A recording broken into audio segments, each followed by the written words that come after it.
Buongiorno da Leandro Maggi, buongiorno da Adria, ultima tappa di Adria Vivi una città smart. Questo progetto, sostenuto dalla Camera di Commercio di Venezia e Rovigo, è naturalmente organizzato dal CNA, Confederazione Nazionale dell'Artigianato e della Piccola e Media Industria.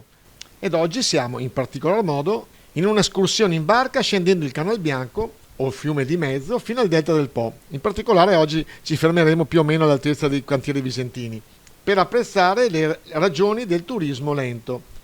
Sentiamo un po' di protagonisti e un po' la guida che ci ha seguito l'amico Danilo e naturalmente un consiglio per tutti quelli che vogliono conoscere ancora di più il nostro territorio, anche questo tipo di turismo appunto slow. Tutti, grazie a CNA che ha partecipato, ha progettato ad un bando della Camera di Commercio e ha creato tutta una serie di eventi di cui questo è uno, insomma, dei più importanti, direi, dal punto di vista della conoscenza del territorio, dal punto di vista del mettere a rete le eccellenze. Qui abbiamo insomma una delle punte di diamante che è l'Istituto Alberghiero e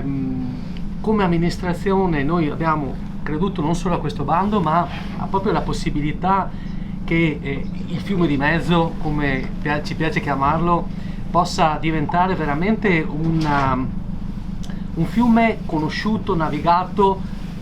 da noi in primis, cioè da noi adriesi, polesani, eccetera. Perché? Perché appunto è ricco di bellezze naturali, storiche, culturali, perché insomma incontriamo lungo il tragitto il Museo Archeologico Nazionale e qui a due passi si scende dall'attracco, a Loreo c'è un antiquarium, attraverso poi la commistione barca-bici, perché questa è l'idea vincente, si può poi scendere e raggiungere il San Basilio e si parte da Rovigo, quindi dal Museo dei Grandi Fiumi e questo collegamento Museo Grandi Fiumi e Museo Archeologico Nazionale, che ricordo proprio, scusatemi ma è importante anche questo particolare, è entrato nella rete internazionale del Water Museum con questa amministrazione e vuol dire che a livello internazionale, che è un progetto UNESCO, tanto per dare anche le dimensioni e la qualità, ecco, di quello che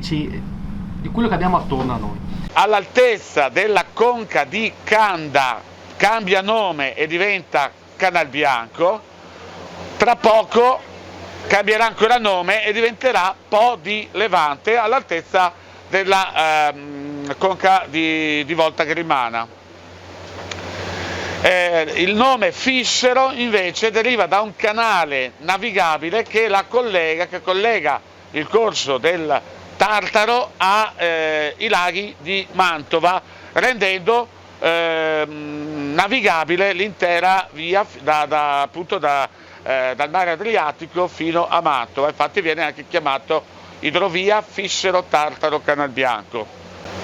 L'area del delta di Adria del Canal Bianco era il terminale, per esempio, della via del Sale oppure della via dell'Ambra, che dal Mar Baltico attraverso la Polonia e la Valle dell'Adige eccetera arrivava fino a qua, come appunto testimoniato dai reperti archeologici esposti anche per esempio al Museo Archeologico Nazionale di Adria. Il tratto in particolare che stiamo attraversando adesso, dove anche siamo partiti da Adria, è un tratto che invece è stato pesantemente rimaneggiato nel corso del tempo, in particolare negli anni 30, proprio per renderlo navigabile, per cercare di creare una idrovia all'interno della pianura padana. Il nome infatti del tratto artificiale da dove siamo partiti è anche quello di Canale Mussolini, proprio perché è stato realizzato durante il fascismo, rettificando l'asta fluviale, che invece era piena di meandri e di anse, e con la chiusura del cosiddetto canalino, che era un ramo urbano che attraversava il centro storico di Adria, e rendendo appunto il fiume navigabile.